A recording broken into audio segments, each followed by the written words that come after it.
Without doing anything, बिना कुछ किए भी आप पैसा कमा सकते हैं। दैट्स, हाँ, ये स्कैम नहीं, that's not a scam, this is a rich man thing. ये अमीरों की चीज है जो अमीर यूज करते हैं। यस, उसका मैं एग्जांपल देता हूँ। As we all know that, जैसे हम जानते हैं जो मिडिल क्लास पीपल होते हैं उनकी इनकम होती है सैलरीज, और जो रिच मैन पीपल होते हैं, जो रिच मैन पीपल होते हैं उनकी इनकम होती है डिविडेंड। डिविडेंड, और जो डिविडेंड होती है वो इजिली इन्फ्लेशन को बीट कर देती है। और जो डिविडेंड होती है वो विद टाइम और with money makes more money. On the other hand, you will get salary by selling your time. That's a big difference. इसी पे रॉबर्ट कियोसाकी कहते हैं कि poor and middle class work for money, the rich have money work for them.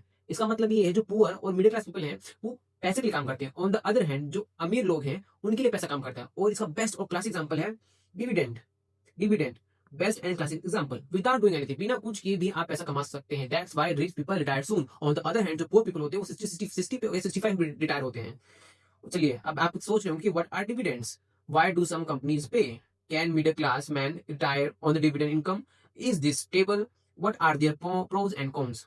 मैं hint देता हूँ कि जो डिविडेंड है वो शेयर मार्केट से रिलेटेड है। अब कुछ लोगों को लगता होगा शेयर मार्केट और इन्वेस्टमेंट काफी डिफिकल्ट है, फियर ऑफ लूजिंग मनी। जो मिडिल क्लास और पुअर पीपल होते हैं वो शेयर मार्केट नाम सुन के ही उनके दिमाग में fear of losing money create होता है, मेंटल ब्लॉक क्रिएट होता है, उनको लगता है कि डिफिकल्ट है। बल्कि इन्वेस्टिंग और फाइनेंशियल नॉलेज काफी ईजी है। बस आपको ये कोई बताता नहीं, ना आपको स्कूल बताता, ना ही आपको कोई कॉलेज बताता, ना ही आपको कोई बैंकर्स बताते हैं, क्योंकि बैंक और bankers make hell lot of money. और स्कूल कॉलेजेस को ये पता ही नहीं होता है कि हमको भी फाइनेंशियल नॉलेज बच्चों को देनी चाहिए कि नहीं देनी चाहिए। चलिए, let's back to to on our topic.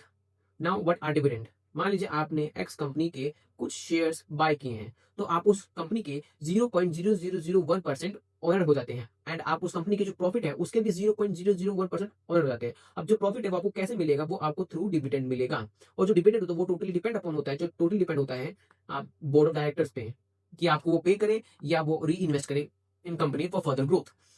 चलिए, जो आपने तो समझ लिया है।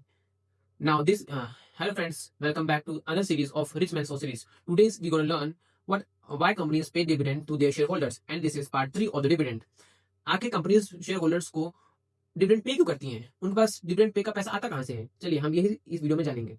मान लीजिए कोई कंपनी है, मान लीजिए कोई एक्स कंपनी है, वो लार्ज है, मैच्योर है और काफी स्टेबल है। सो उसका जो ग्रोथ होगी वो भी स्टेबल होगी, एंड विद टाइम उसका जो प्रॉफिट होगा वो भी काफी स्टेबल होगा। सो जब वो प्रॉफिट होता है वो कंपनी क्या करती है, वो कुछ प्रॉफिट का हिस्सा, कुछ पार्ट, कुछ पोर्शन वो डिविडेंड एज अ डिविडेंड अपने शेयर होल्डर्स को दे देती है। ऑन द अदर हैंड जो रिमेनिंग पार्ट होता है, जो रिमेनिंग डिविडेंड होता है, वो as a growth, company growth के लिए यूज करते हैं। ये मेरा